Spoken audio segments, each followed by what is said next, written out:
Bora conhecer o bunker. Hoje nós vamos de táxi. Será que vai dar certo? Por quê? O bunker é longe? É, porque a gente foi uma vez uma localização e tava errada, pessoal. A gente caminhou 1 hora aquele dia. Não sei que marca que é esse carro, mas é elétrico. Aqui, eu acho. Não? Tá constando 13 minutos.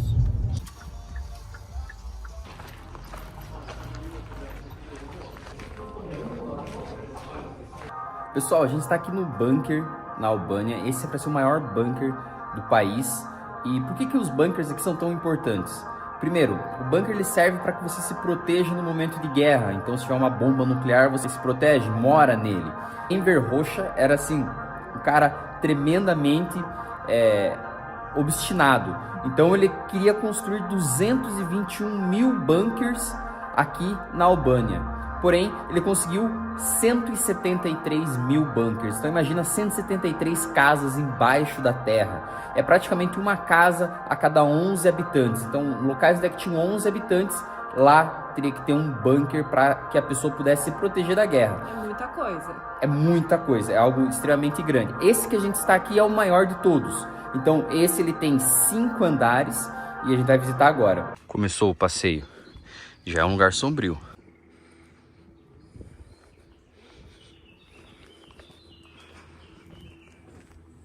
Mas a impressão que dá que é de dentro de uma montanha esse bunker. É. Mas a gente não sabe ainda, estamos chegando lá. Já tem uma praça com chafariz. Então chegamos, pessoal. Essa aqui é a entrada do bunker. Bora lá.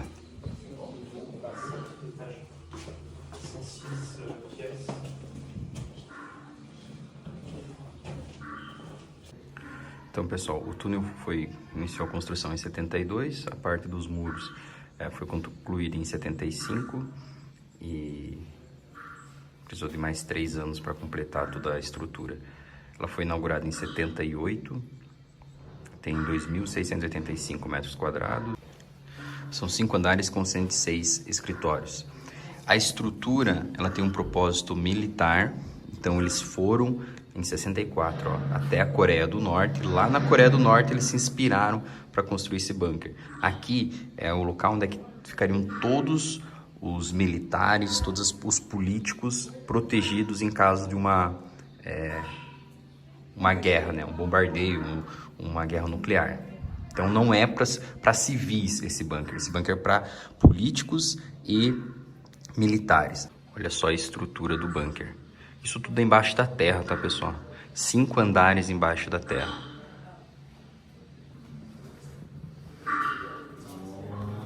Vamos conhecer junto.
Cara, isso tudo aqui é embaixo da terra.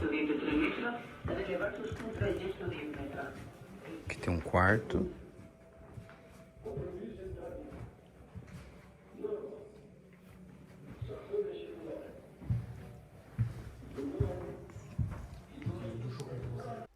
Este é um dispositivo que pertence exclusivamente ao período comunista. Foi usado pela primeira vez no final dos anos 60 e se espalhou nos anos 70. O nome do inventor nunca foi divulgado, mas a invenção passou de mão em mão e se tornou extremamente popular em toda a Albânia durante a era comunista. Marcou uma verdadeira revolução no saneamento das cidades. A planta consistia em 2 tubos inseridos um no outro. Um tubo fino emergia de um depósito de petróleo, liberando combustível em uma lata furada. O fogo era acionado ali enquanto chamas e fumaça emergiam da chaminé.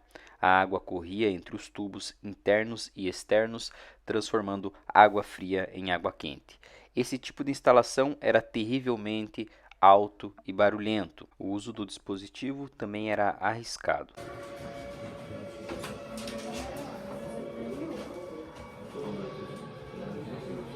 Esse foi o telefone utilizado pelo ditador. Aí quando você coloca ele no ouvido, dá pra ouvir a voz dele. De 1938 a 1943, a pré-invasão e desembarque da Itália de Mussolini na Albânia. O projeto de invasão da Albânia foi originalmente uma iniciativa pessoal do chanceler italiano Conde Galeazzo. Em maio de 1938, um mês após sua participação como padrinho no casamento do rei Zog, o conde apresentou a Mussolini um projeto detalhado para a invasão da Albânia. Em meados de fevereiro de 39, o rei Zog ouviu falar dos planos de invasão italianos e ele mesmo convocou uma reunião no Palácio Real, com a maioria dos chefes militares e os principais ministros da época, com o objetivo de traçar uma estratégia para impedir a invasão e estar preparado para resistir a ela. Na verdade, nenhuma dessas medidas foi implementada. O exército albanês, já sob o controle dos instrutores militares italianos, foi desativado. Em termos de campo diplomático, o rei Zog concentrou-se na mitigação da Itália. Diplomatas albaneses foram contratados para testar a política do Reino Unido, Alemanha, Estados Unidos e Iugoslávia. Os contatos diplomáticos demonstraram que a situação internacional estava indo contra a Albânia. Enquanto o rei Zog e o governo tentam fazer o possível para evitar a invasão, pessoas nas principais cidades do país organizaram manifestações espontâneas pedindo armas para lutar contra os invasores. Na manhã de 7 de abril de 39, o exército italiano desembarcou nos principais portos da Albânia. Eles encontraram resistência apenas no porto de Dures, onde as forças do major Abbas Kupi forçaram o exército italiano a recuar várias vezes. O capitão da marinha e alguns outros foram mortos durante as lutas. Seguindo essa situação, os invasores italianos entraram imperturbáveis nas principais cidades do país. Uma Assembleia Nacional foi realizada rapidamente declarando a união pessoal entre a Albânia e a Itália, sob a coroa do rei Victor Emanuel, e a revogação da Constituição albanesa de 1928. Durante 1939 e 1940, as autoridades italianas empreenderam uma série de medidas para a anexação política, econômica e social da Albânia. Uma série de leis e decretos reverteu a soberania do Estado, enquanto impunha a ideologia importada dos invasores, o fascismo.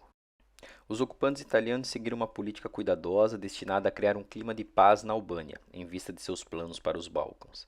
Eles lançaram uma série de projetos de construção pública, campanhas de ajuda social e também acariciaram o sentimento nacionalista albanês, alimentando assim seu irredentismo.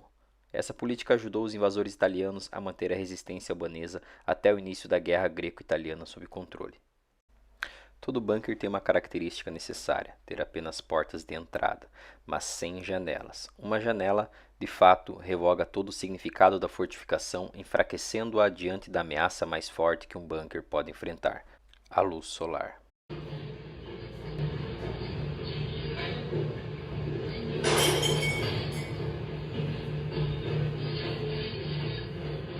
Após a ocupação italiana da Albânia em 1939, a resistência albanesa surgiu de forma voluntariosa, porém desorganizada, mas persistente.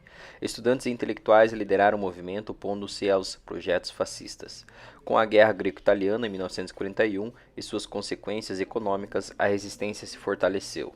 O surgimento do CPA, da Frente de Libertação Nacional, e do Balli Kombëtar em 1941 e 1942 marcou a organização da resistência armada contra esses grupos realizaram ações contra os invasores. Em 1943, o Balli Kombëtar convidou a FNC para cooperar em ações conjuntas, incluindo a Batalha de Gjormi em Vlora.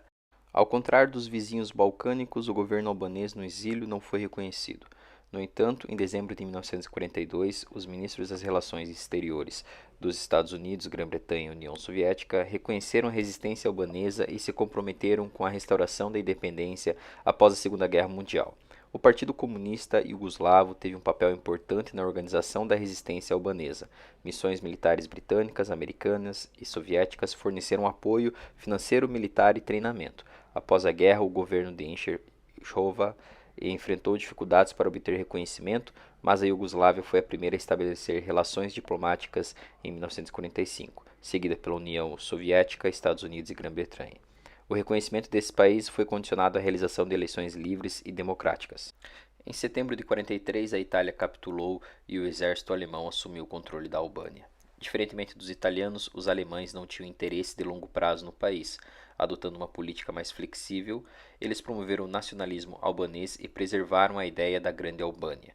Em outubro de 43, uma Assembleia Nacional declarou a independência e neutralidade da Albânia, abolindo a Constituição de 39. Durante a ocupação alemã, os grupos de resistência se reconfiguraram. O Partido Comunista e a Frente Nacional de Libertação se opuseram aos alemães e prometeram lutar contra eles e seus colaboradores. Por outro lado, o Balikon Betar adotou uma postura anticomunista, inicialmente esperando e depois colaborando com os alemães. Surgiu um novo grupo político chamado Partido da Legalidade, formado por apoiadores do rei Zog, que também foi visto com hostilidade pelo Partido Comunista. Esses eventos evidenciaram a ocorrência de uma guerra civil na Albânia em meio à resistência contra os invasores.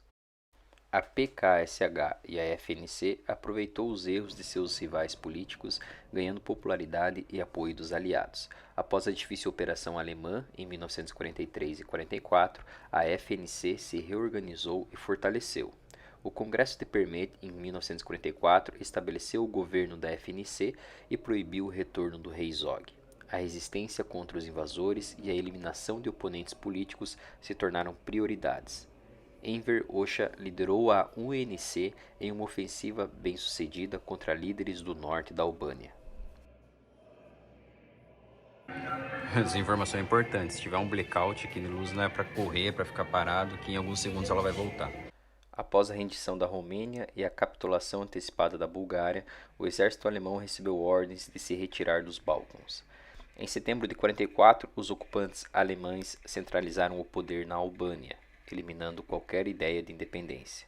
O FNC e o UNC lutou contra os alemães para impedir sua retirada, com destaque para a batalha pela libertação de Tirana. Enver Hoxha e o FNC também se empenharam em eliminar seus oponentes políticos. Em outubro de 44 foi criado o Governo Democrático Provisório, com Enver Hoxha como primeiro-ministro. Em novembro de 44, o governo entrou em Tirana e as brigadas da UNC libertaram Shkodra. Em 29 de novembro de 44, a Albânia estava livre dos invasores. Um slogan do regime comunista usado até hoje por todos os exércitos mundiais é: sem intercomunicação não há comando, e sem comando não há vitória. Uma parte do bunker que, por motivos secretos, ainda hoje está separada do resto do túnel, destinava-se à central de intercomunicação. Alguns dos dispositivos originais, usados ao longo dos anos pelo exército albonês, estão expostos nesta sala. As que parecem mais modernas foram instaladas na unidade de intercomunicação deste bunker, inaugurado por Enver Hoxha, em 28 de junho de 1968.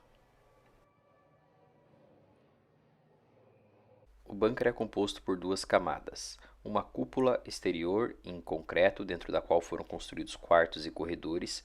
As paredes circunferenciais no interior também são construídas com concreto, enquanto as paredes interiores foram construídas em tijolo.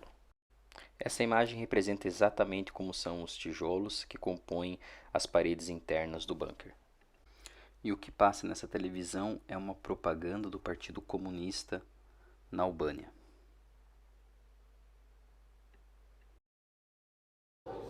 Aqui eles mostram como que eram as fronteiras da Albânia.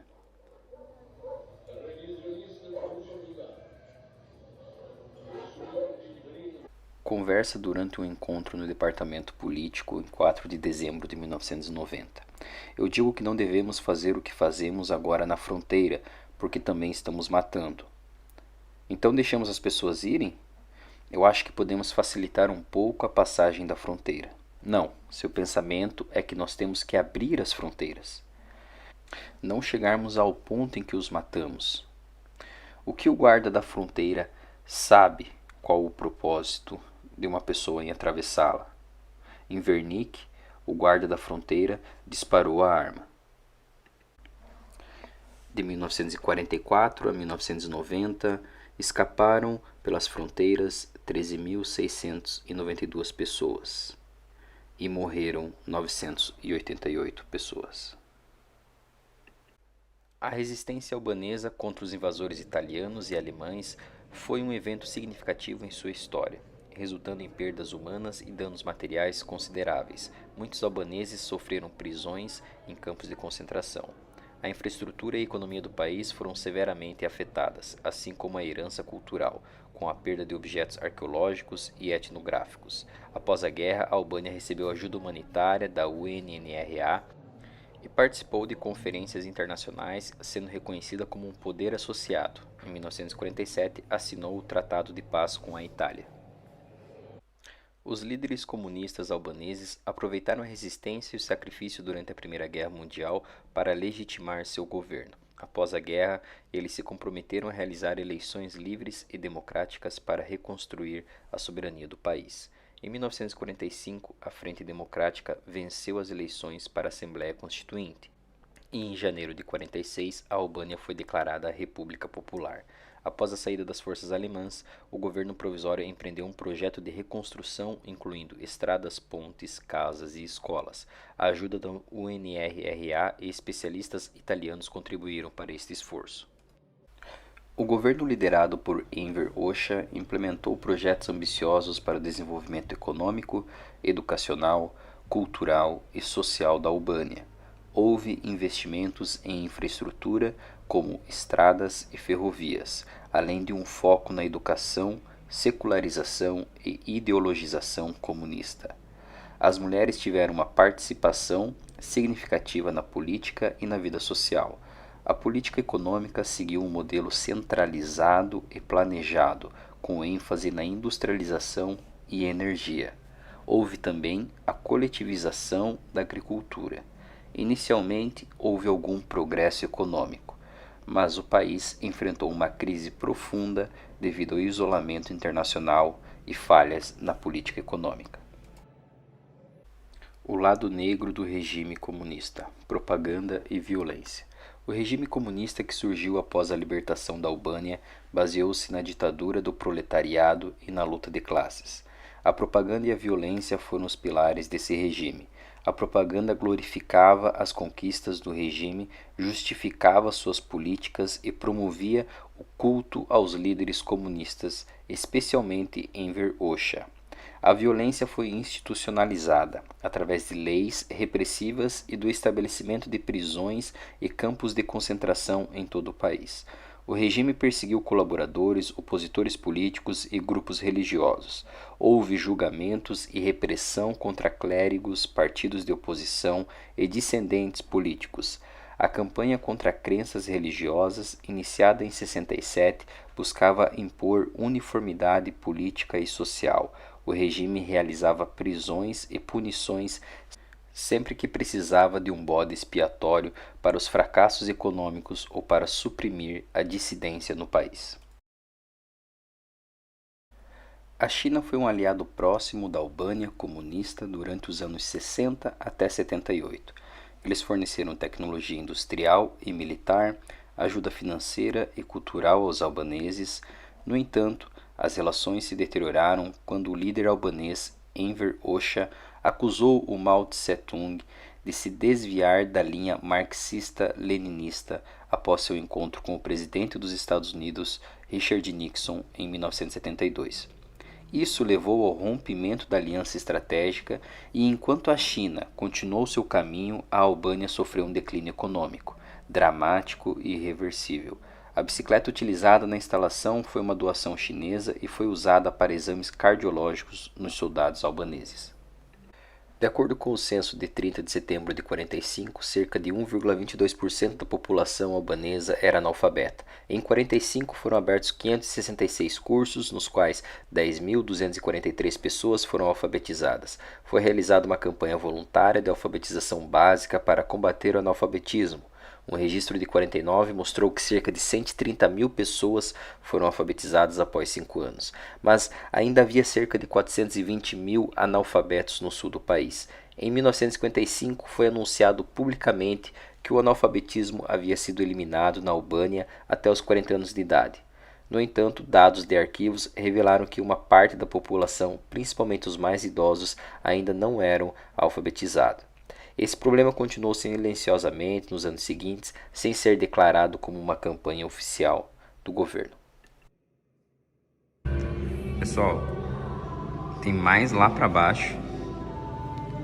E ainda a gente tem que voltar, dobrar à direita, que tem mais coisa lá pra direita. Porque aqui é o segundo piso, né? Tem 5, a gente tá no segundo. Então, voltar a ver o que tem nos outros entradas e depois a gente vai continuar descendo pra mostrar pra vocês. Mas é muito grande. É muito grande, gigantesco. Já tá 1 hora aqui e o negócio não termina. Como os guerrilheiros albaneses salvaram 30 americanos dos nazistas? Em 8 de novembro de 1943, um avião militar americano fez um pouso de emergência na Albânia Central. Após horas de voo perdido, em meio a condições climáticas adversas, o avião acabou em território inimigo, sendo perseguido por caças alemães. Por fim, pousou em um campo onde foram recebidos por camponeses armados. Os passageiros, incluindo médicos e enfermeiras, perceberam que estavam na Albânia ocupada pelos nazistas, ainda em conflito com os guerrilheiros comunistas liderados por Enver Hoxha. Após escaparem de um acidente aéreo, 30 sobreviventes enfrentam o desafio de escapar dos nazistas durante a Segunda Guerra Mundial, entre eles 13 mulheres americanas que se tornaram as primeiras a cruzar as linhas inimigas, sem divulgar o ocorrido para não colocar em risco seus companheiros. Os comandos aliados não conseguem resgatá-los. Assim, eles contam com a hospitalidade dos albaneses, que os escondem, protegem e compartilham sua escassa comida. Guiados por guerrilheiros locais, os sobreviventes embarcam em uma jornada de 63 dias por florestas e montanhas nevadas, evitando as patrulhas nazistas. O avião acidentado é desmontado pelos aldeões para evitar sua descoberta pelos alemães. Os sobreviventes americanos são recebidos em Berat com a expectativa de libertação, mas os alemães os atacam 3 dias depois. Com a ajuda de albaneses, fogem pelas montanhas, exceto 3 enfermeiras separadas do grupo. Após uma jornada de 8 semanas e mais de 1.000 quilômetros, chegam à costa de Ducati, onde um oficial inglês organiza sua evacuação por um navio britânico. A maioria é resgatada em janeiro de 1944, enquanto as 3 enfermeiras restantes são resgatadas 2 meses depois por uma missão liderada por um agente secreto americano. Elas são transferidas para Otranto, na Itália, em 22 de março de 1944. Odometo, líder da Frente Nacional, organiza a viagem das últimas 3 enfermeiras. Apesar das alianças e rivalidades internas, o apoio dos albaneses aos americanos supera tudo. Kostag Stefan, jovem patriota intelectual de Berat, lidera o primeiro grupo de americanos durante a jornada. Após a guerra, Enver Hoxha trai os aliados e a Albânia entra no bloco comunista. 4 anos depois, Kostag Stefan é preso e condenado à morte por colaborar com o inimigo.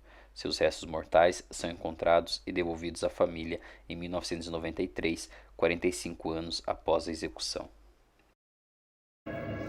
Esse quarto ele foi projetado para o primeiro-ministro em 72 e 78 e ele foi acompanhado e supervisionado toda a construção pelo ministro da Defesa. Ele é mais luxuoso até do que o quarto do ditador Enver.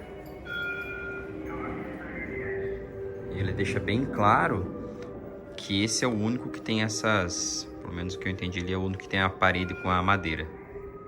Esse aqui seria o quarto dele. Olha, a máscara do... Se tivesse um... Bem provável com ataque nuclear, já teria a máscara para respirar aqui dentro. Esse seria o lugar mais luxuoso aqui do bunker, que era o local para o primeiro-ministro.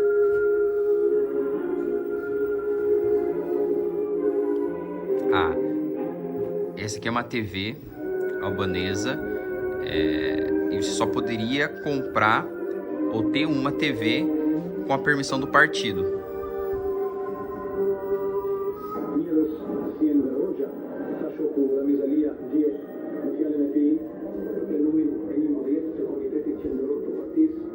Ele é todo revestido com essa... Tudo com essa madeira. E aqui seria o quarto dele.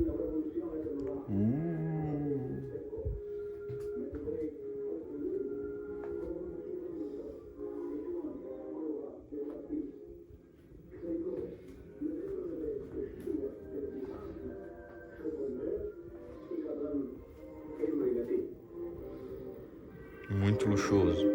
Cara, esse aqui tá embaixo da terra. É muito louco isso. Ou dentro de uma montanha, não sei. Ou cofre. Ou detalhe.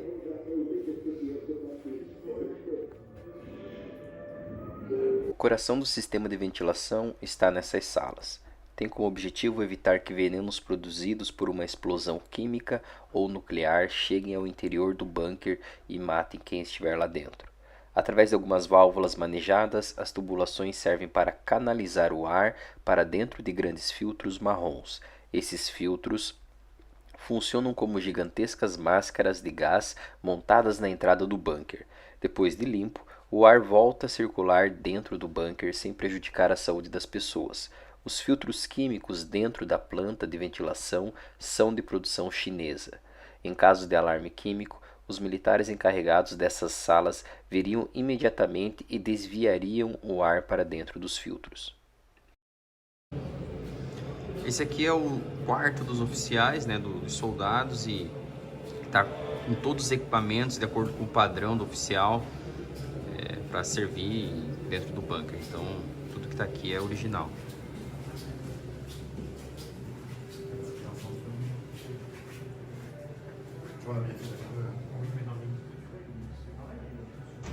Esse aqui seria o quarto, então, dos oficiais.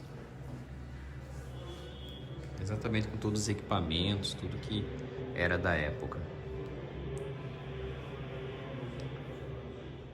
O ditador ele era obcecado por armas químicas. Então, até diz no texto que a Albânia era o único país na Guerra Fria que existia alguém obcecado por armas químicas no comando.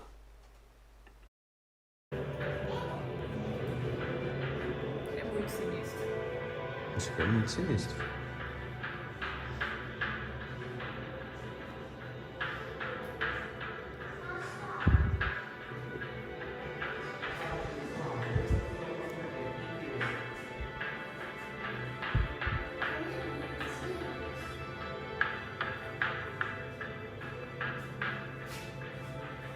Isso até produção pro cavalo.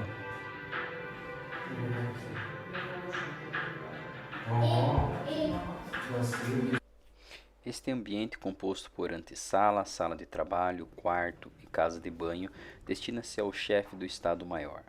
Em casos de guerra, as reuniões operativas mais secretas seriam realizadas aqui. Isso explica a razão pela qual esses ambientes são protegidos ao longo do corredor com uma porta de entrada extra.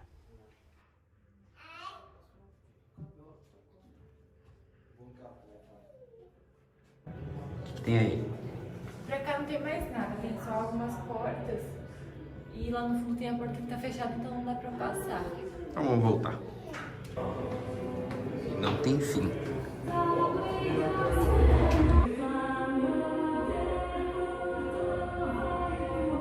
Olha os projetos do bunker. Nossa, tem muita coisa.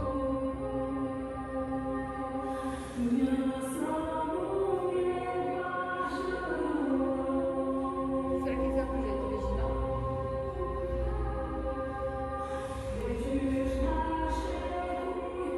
Ah, esse aqui é em memória aos soldados prisioneiros. Desculpa, em memória os prisioneiros, os mineiros, os soldados que morreram escavando o túnel na montanha. É, porque vale lembrar que eles até comentam que teve bastante pessoas mortas na construção mesmo dos bunkers, né? Então, será que é por causa disso? Na estrada, quando a gente foi pra Berat, pra voltar, a gente via vários desses nas montanhas.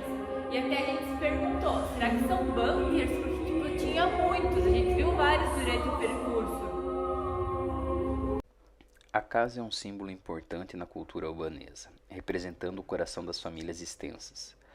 Mesmo durante o regime comunista, que afetou a propriedade privada, esse princípio nunca foi negado. Embora tenham ocorrido expropriações após a guerra, especialmente contra comerciantes e proprietários ricos, os cidadãos albaneses em geral tinham liberdade para comprar suas próprias casas. As casas à venda ou construídas em terrenos próprios eram chamadas de casas particulares, predominantemente de 1 ou 2 pisos. Aqueles que não podiam comprar ou construir uma casa viviam em apartamentos alugados do Estado, pagando mensalidades. Esses apartamentos eram atribuídos às famílias com permissão do partido. Uma forma popular de alugar um apartamento era participar de sua construção com trabalho voluntário, pois a demanda excedia a oferta. Se um apartamento fosse construído grande demais para uma família, o Estado poderia exigir que compartilhassem com outras famílias não relacionadas. As casas tinham arquitetura e decoração semelhantes, e os móveis eram adquiridos no mercado interno com modelos padronizados fabricados na Albânia, variando em tamanho e preço. O maior salão dentro do bunker é destinado a reuniões da Assembleia e do governo em caso de guerra. Foi construído na década de 70 e era usado quando a Assembleia tinha 250 deputados e 15 ministros.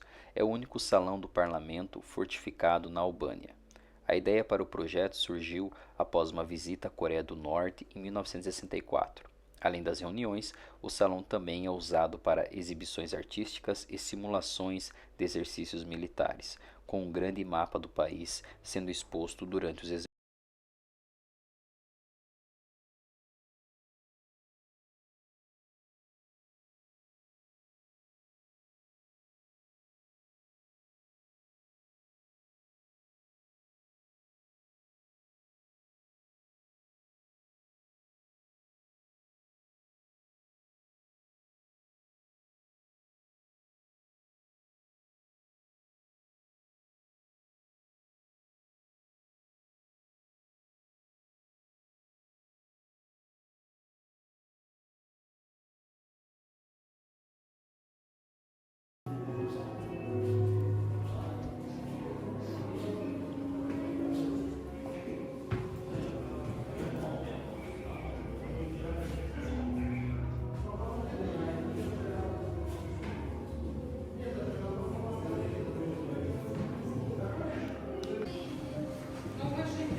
Vamos descendo.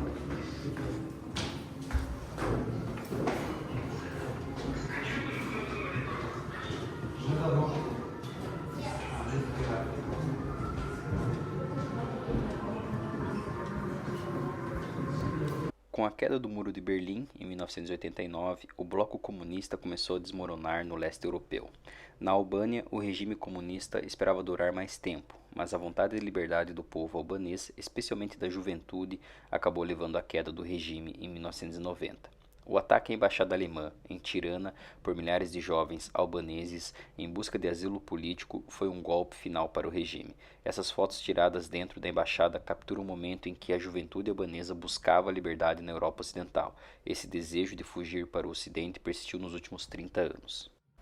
O texto descreve a estrutura de doutrinação política imposta pelo regime comunista na Albânia, desde a infância até a juventude.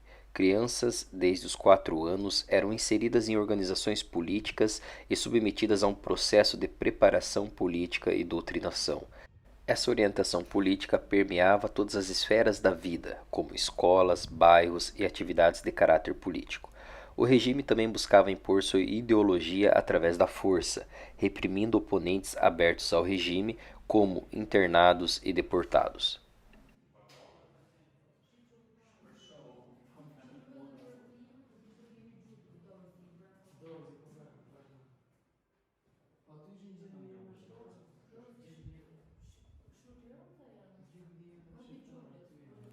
O regime comunista albanês valorizava o esporte e a educação física como pilares de sua ideologia. As escolas albanesas começavam o dia com exercícios de ginástica e os alunos participavam de grandes eventos esportivos em homenagem a Enver Hoxha. A partir de 1945, houve um foco especial no desenvolvimento dos esportes com a criação de federações, estádios e escolas de ginástica. Os atletas albaneses competiram nacional e internacionalmente, recebendo medalhas em várias modalidades. No entanto, esportes considerados violentos como o boxe foram proibidos. O regime controlava de perto os atletas, incluindo vigilância e segurança policial. Vamos descer.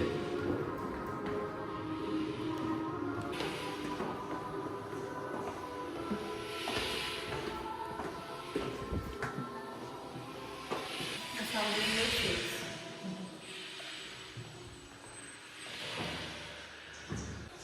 Isso aqui é interessante, ó, a biodiversidade do bunker. O bunker criou uma casa para muitos insetos, vertebrados, bichos e...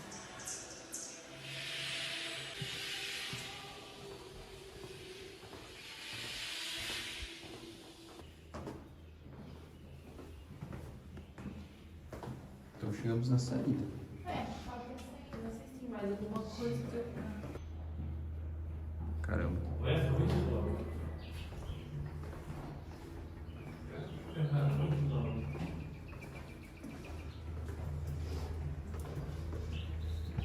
E aí, turma, o que acharam do passeio no bunker? Deixem nos comentários.